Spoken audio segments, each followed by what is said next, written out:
Tonight's headlines are brought to you by McDonald's and Marianas Coffee.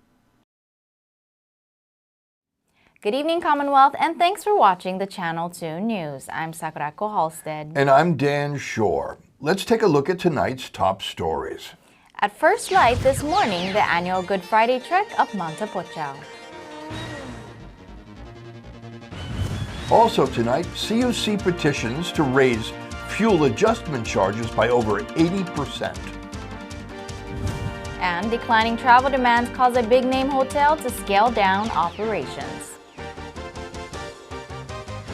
In sports, NMI football players go to the PI to train up to the national team level.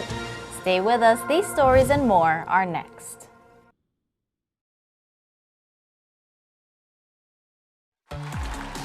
Good luck going after our fans. We have a 100th meal at McDonald's.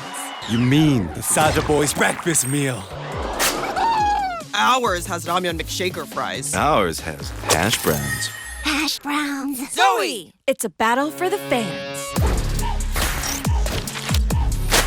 We love you! What? Now at McDonald's. Pick a meal To pick a side. Don't fight. Kiss. Ba-da-ba-ba-ba. Just a short flight from Saipan, adventure is soaring high at the Hilton, Guam. Guam Adventures invites you to take flight on our zipline adventure, a breathtaking ride where the ocean sparkles below and the island breeze rushes past your face. Glide over tropical gardens, feel the thrill of the drop, and capture that perfect view. This is one experience you'll never forget. Show your CNMI driver's license and we will even throw in snorkeling at one of the best spots on Guam.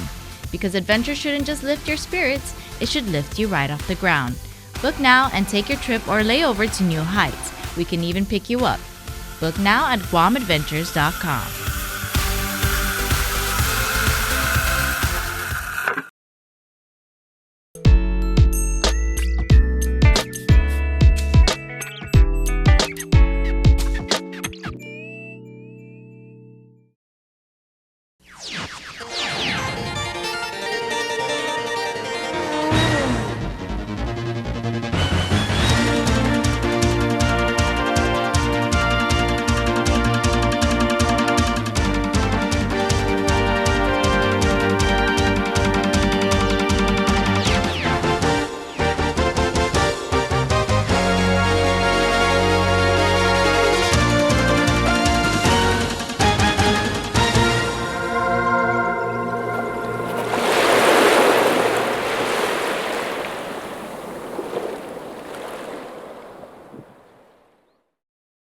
Hafaday, Tirawami, and good evening, Commonwealth. You're watching the Channel 2 News on April the 3rd from our studio on Capitol Hill. When in the darkness of the early morning hours, when the full moon sits high in the Saipan sky, when the community gathers together as a single unit, it's a Good Friday. As early as 2 a.m., the pilgrimage begins. The climb to Mount TAPOCHAO is the setting for a theatrical reenactment of the Christ's journey to Calvary. Why do you want to walk the mountain? Go mountain. We follow Jesus' footsteps. So we can follow Jesus' footsteps. As a Catholic, yeah, it's a really big, meaningful thing for us to do here. It's a good way for us to reflect on the year so far, all of the challenges that, we were faced with the past years, and yeah, it's a really good way to reflect.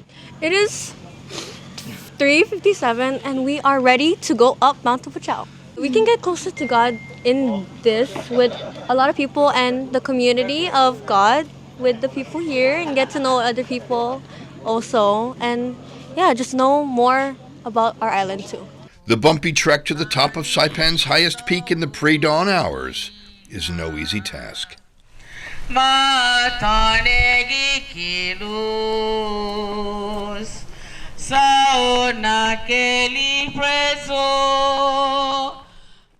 want to pray for humanity and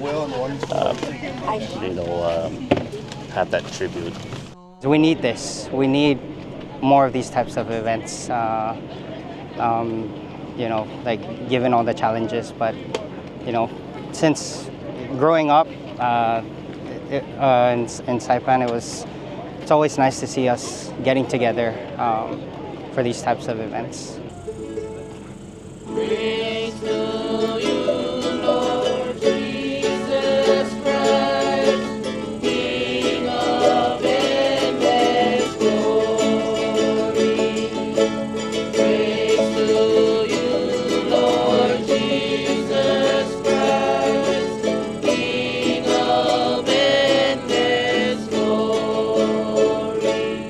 Everybody's here, everybody, and I know this is not just one denomination. It could be several religious denominations too that are here, and it's great to see all the people here to come and one heart just to enjoy the trek up to TAPOCHAO and back, and with the support of other community stakeholders that provides some refreshment for the people that are doing their trekking up to the TAPOCHAO. The processional cross is laid out and a team of cross bearers bear the weight and solemnity of the occasion. Darkness turns to light as nighttime turns to day. Well, I'm very impressed. I think this is the largest group I see compared to the previous 3 years. Since 2 o'clock, people are coming out. I think the reason why they're doing this thing is because of their belief, and regardless of the hardship that we are facing, but they have the strong belief, on that we have God. The cross is placed into position. A crane carries it to the peak of Mount TAPOCHAO, where it will remain through the Easter season. Lent is the season of redemption, so it really holds a special place, especially for the faithful in our community.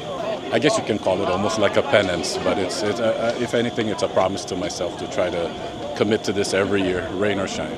Yeah, I think it's really good that they still follow the tradition. It's probably has gone beyond a religious practice. I think it also has come down to a family tradition and a community tradition to do this every Friday, or Good Friday.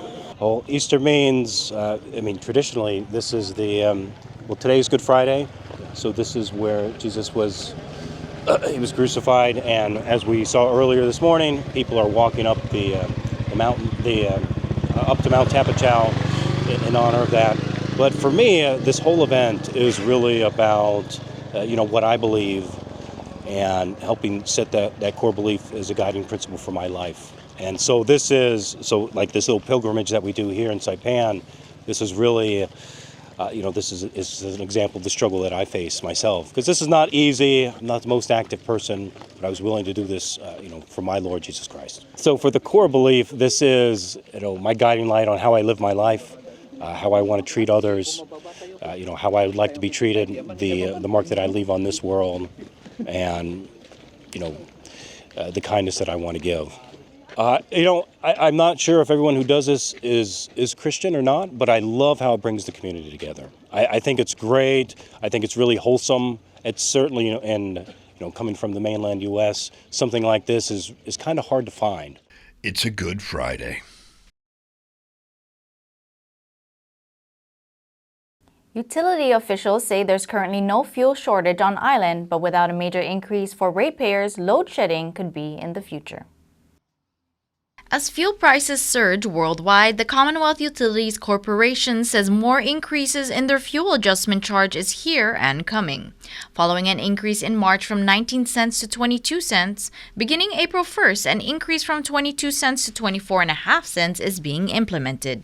CUC Executive Director Kevin Watson says that number will jump if approved by the Commonwealth Public Utilities Commission.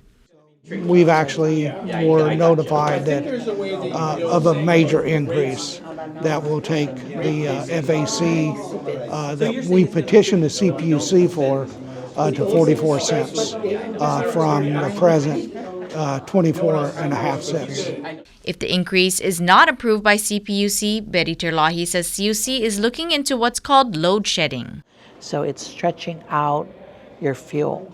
And the way to do that is to turn off services for a few hours, so then that fuel that would have been used can go to the next day, and then, until, and hopefully before we run out of fuel, because we would not have enough cash to buy more. Hopefully we'll have some kind of reprieve solution. At the CUC special board meeting yesterday, other alternatives were discussed. And I can't think of any more important vendor than the oil company. You've got to stay open or else nobody gets paid. And talk to your fixed cost vendors, your service vendors, and see, hey, we're gonna pay you a little slower for the next 3 to 6 months, but just work with us. Good recommendation. Yes, thank you. So just so everyone knows, any ideas on the table today? If you guys could think of anything, management, obviously this is #1 priority. Let's focus in on this until we have a plan. Not only a plan in terms of the financial side, but also the plan in terms of the load shedding side. We'll stay close to the CPUC and communicate with them and see if they can get this FAC increase done as soon as possible. And then, like Simon said, let's talk to our vendors, let's talk to mobile.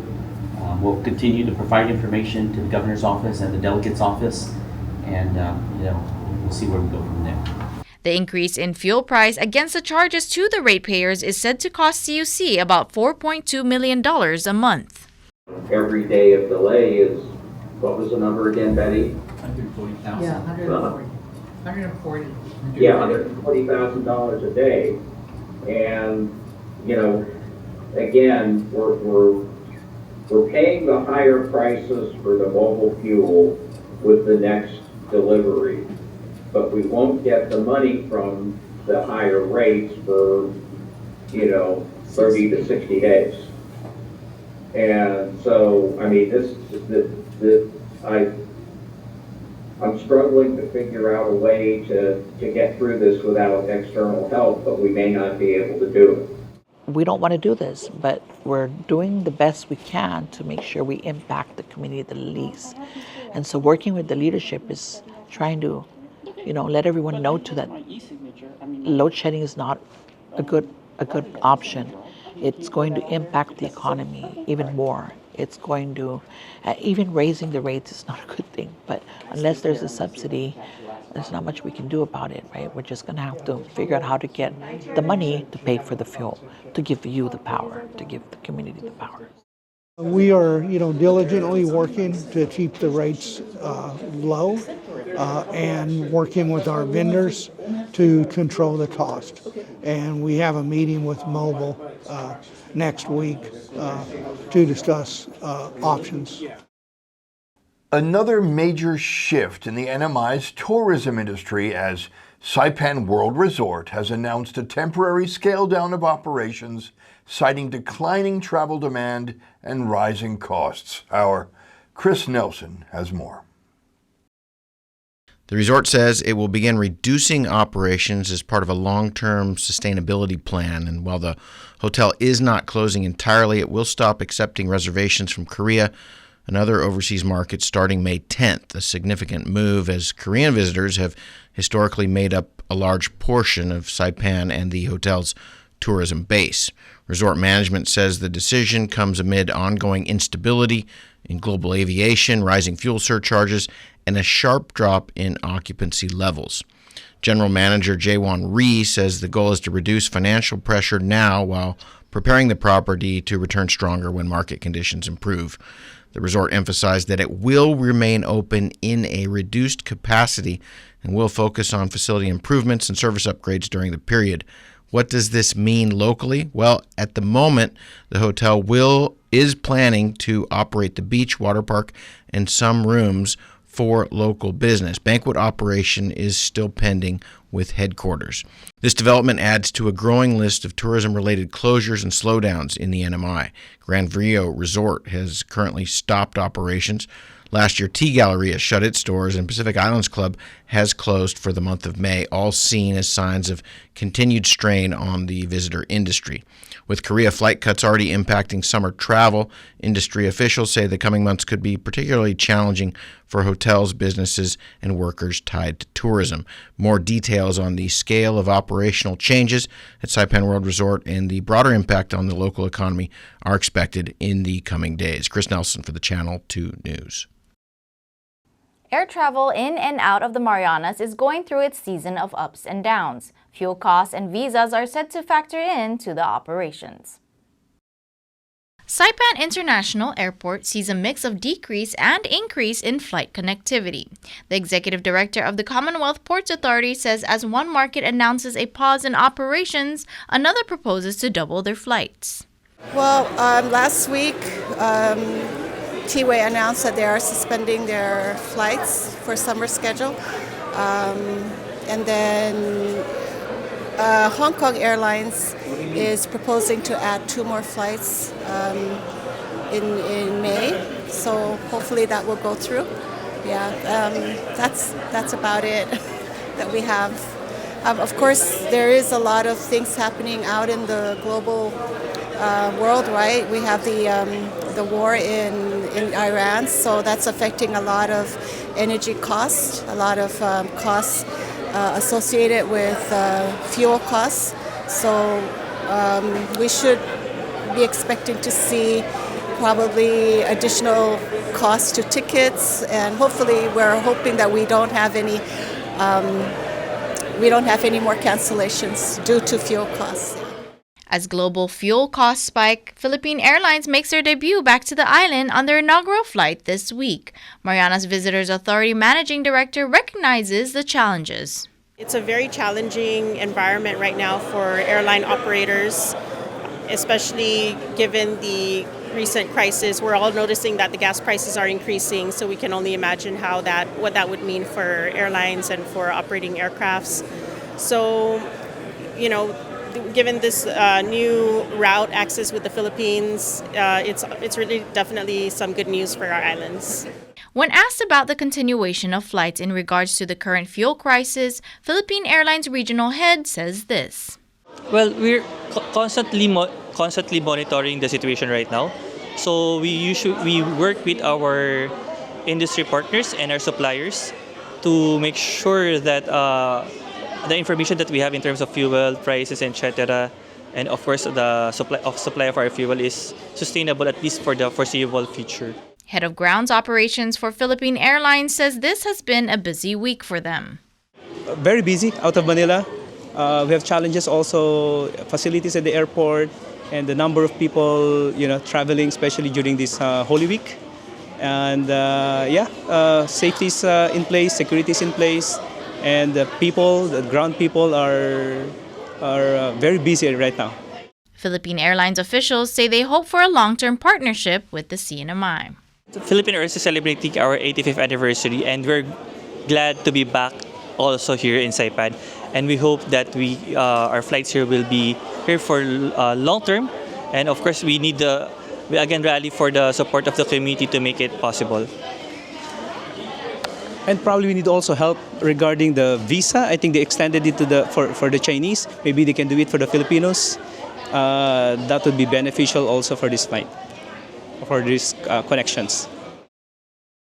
Coming up, a new managing director is appointed for the former Hyatt Regency. And he was only a kid during World War II, and he turned 94 this week. War Stories with Uncle Dave. Stay tuned.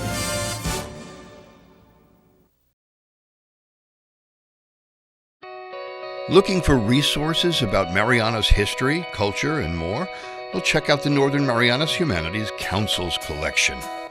Our extensive video, audio, and photographic library can be found on YouTube, Facebook, and Instagram at 670 Humanities. Or check out the written resources on our website at nmhcouncil.org. And for those who prefer a good book, we also have a selection of local publications for purchase. So, dive in, explore, and share your comments as we navigate the human experience together.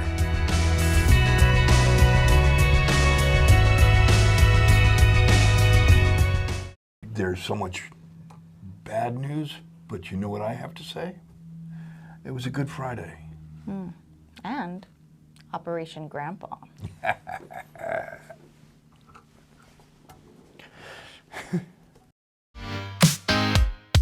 You push hard, you move fast, and you want real healthy food that moves with you. At the Gold's Gym Shake Cafe, your fuel is ready when you are. Packed with protein, vitamins, and real fruit, these smoothies keep you strong, satisfied, and unstoppable. Perfect for a quick on-the-go lunch, dinner, or snack. No membership required. power your day your way at the Shake Cafe inside Gold's Gym, Saipan. Just a short flight from Saipan, adventure is calling on Guam. Guam Adventures at Leo Palace has the perfect mix of thrills and sightseeing this holiday season. Check out the off-road adventure where the trails splash, spin, and roar. And for NMI residents, after your ride, cool off with a free water park pass at Leo Palace Resort and enjoy 20% off lunch because adventure works up an appetite. So whether it's a weekend escape or a layover to remember, make it count with Guam Adventures. Book now and turn your trip into a thrill. And yes, we'll even pick you up. Book now at guamadventures.com.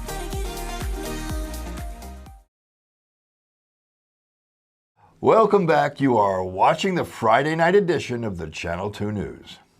A familiar name in the region's tourism industry is stepping into a key leadership role at the former Hyatt Regency property on Saipan.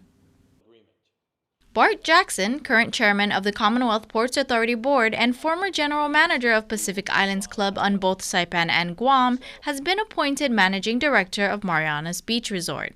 Jackson brings decades of hospitality and operational experience in the Marianas, having led one of the region's largest resorts through both growth periods and challenging market conditions.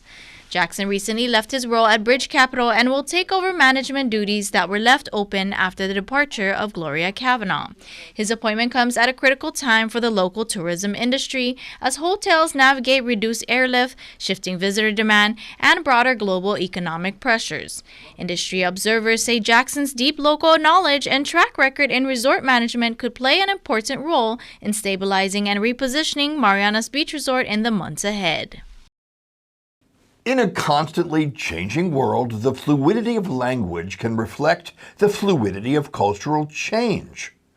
Welcome to Saipan.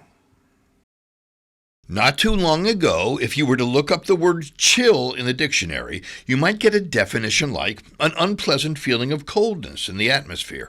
But now, chill means something completely different. Derek arrives in Saipan International from our neighboring island of Guam. I moved there in 2015, so like almost 11 years. 11 years. October's 11 years. He is here for the chill of a tragedy as well as for an opportunity to chill. Visit family and a memorial for Jehovah's Witness. Ah, okay. Are you part of the church or? Yeah. All right. And how long, have you been to Saipan before? Yeah, I was born and raised. Born and raised here, alright? Yeah. So it's more like you're coming home. Yeah. Alright. What's one thing you miss the most about Saipan?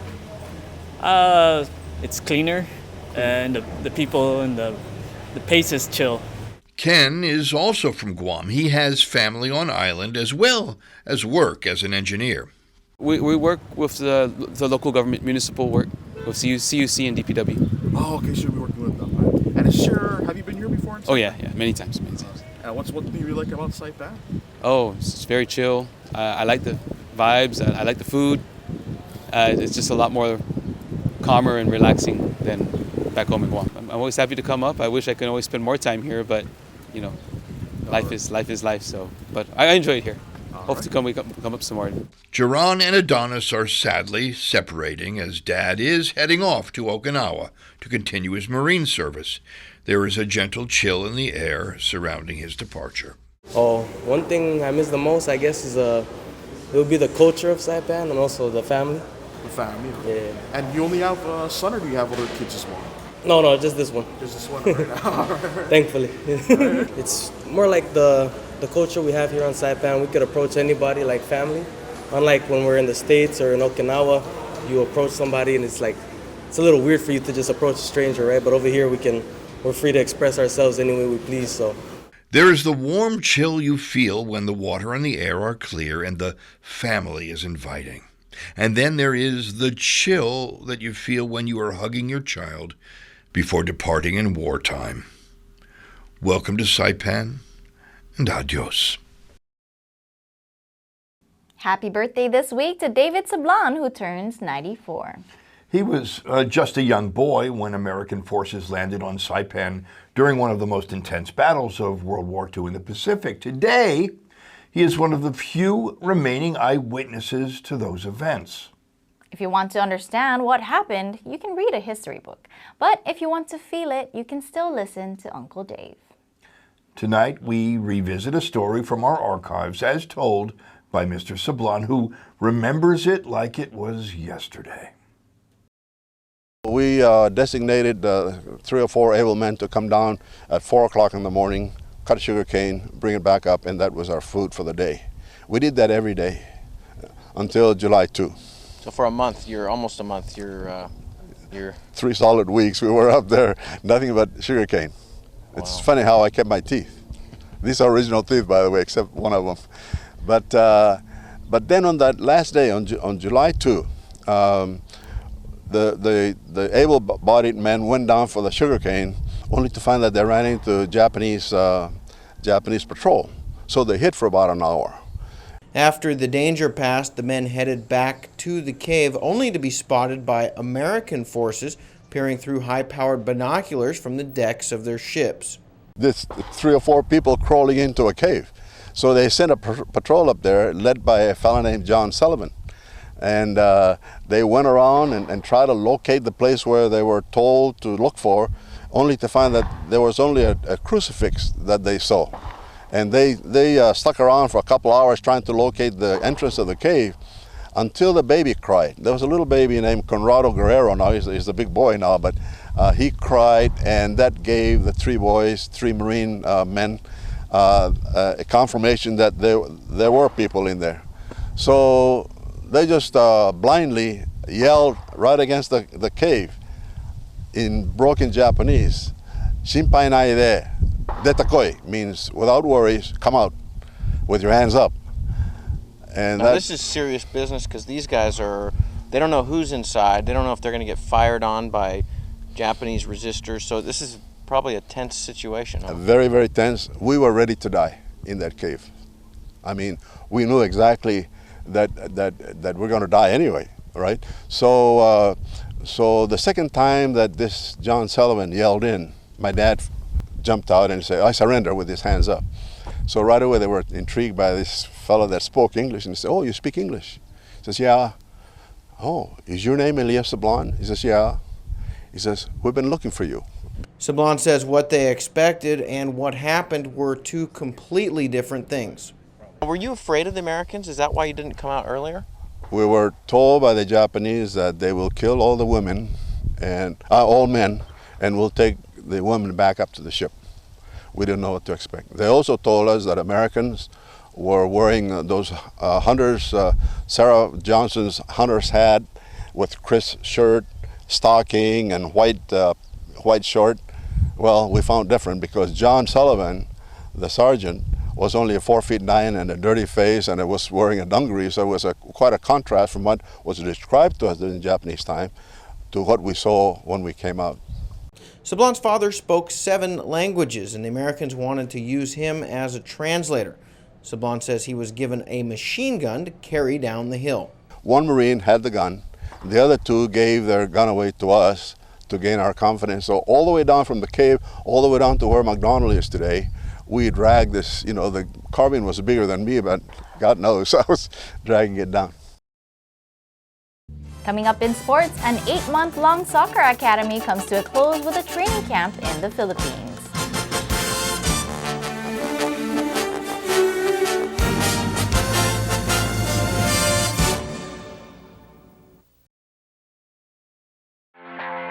This year, it's not about resolutions, it's about results. Gold's Gym is launching the 2026 Transformation Challenge, a 12-week total transformation. Professional guidance, real accountability, measurable results. Exclusive group training, member-only perks, and a community pushing you forward. And it leads to big rewards, $1,000 cash and a free year at Gold's Gym. Registration open now, and the challenge starts January 19th. Gold's Gym 2026, the Transformation Challenge. Put in the work, own the change. Gold's Gym, Garapan.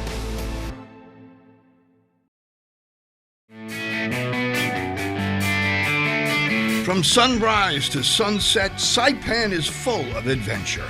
On the water, in the water, and on the land. But Wherever you are during the day, when the sun begins to set, there's only one place to be. Godfather's Beach Bar at Micro Beach. The place where locals and visitors come to play, make friends, and make memories. Turn the perfect Saipan day into the perfect Saipan night at Godfather's Beach Bar and bring your best lines. I'm going to make you an offer that you can't refuse. What?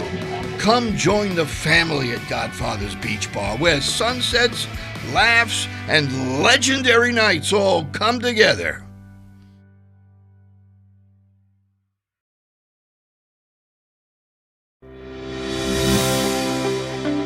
Welcome to Marianas Beach Resort, and now welcome to Marianas Coffee. Indulge in the rich, smooth taste of classic coffee, or treat yourself to one of our signature creations with the best coffee roasted right here in Saipan. Craving something fun? Try our cracking marshmallow milkshake, or one of our refreshing milk teas. Stay cool with locally grown lemongrass lemonade, the perfect tropical twist. Pair your drink with our delicious cakes, desserts, sandwiches, and salads freshly made just for you. And with super fast Wi-Fi, it's the perfect place to work or unwind. Marianas Coffee at Marianas Beach Resort, where great coffee meets great style.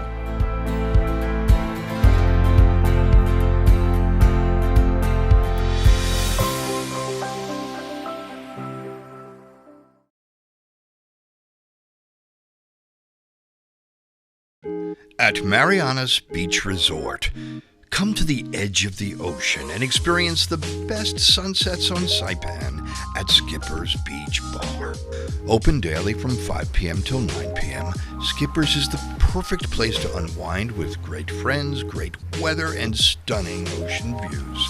And every hour is happy hour with $3.99 craft draft beer, local food specials, and live music. Bring a friend or make some new ones. Skipper's is where memories are made. Skipper's Beach Bar, the best sunsets, the best fun.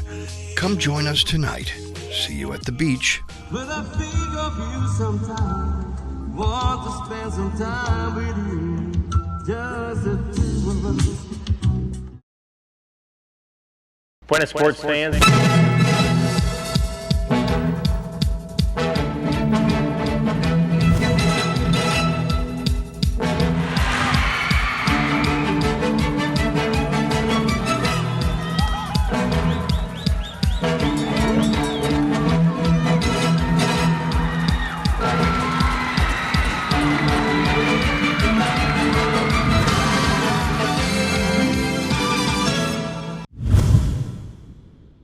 Buenas sports fans! The NMI youth in football have headed to the pitch in Tuloy to test their skills on an international level. 40 NMI football players head to the Philippines for a 10-day training camp. Josh Angeles is the head coach and program director for the Junior National Academy. The Junior National Academy is an 8-month program, and this is preparing them before they step into the national team. So this is we are coaching them the basics, so when they step into the national team, they'll be ready. So, and then at the end of the program, we go to off-island and play internationally to gauge where are the kids now in their level. Angeles says the academy began in August last year, and this cohort includes some of the youngest players of the program thus far, with 10 to 12-year-olds preparing for the international stage. Their day one at the camp included a tour of the facility and a training session on the pitch. Yeah, I just want to say thank you to the parents that are very supportive. Without their support, these kids will not be continuing to train. And of course, our players that have been practicing very hard since last year. And everyone's excited, everyone's happy that we'll be traveling and playing against other teams in other countries.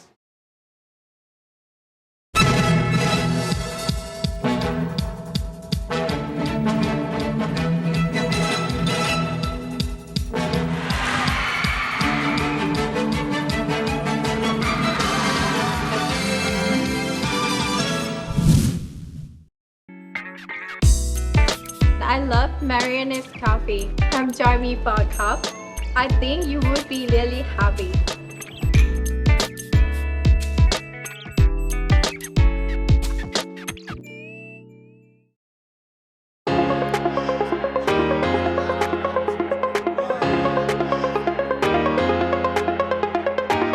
Hey, golfers, come north and practice your game at the Marianas driving range. New Year's local specials. 10-piece coupon books available for just $60. That's a $10 savings. Want to get really good? Come work on your swing every day for just $99 per month. It's our practice pass and you're going to love it. Grab your passes and go straight to the range. You can social distance and chip all at the same time, and the views are free. Reserve now at marianastrekking.com. You can pay online, open 7 days a week.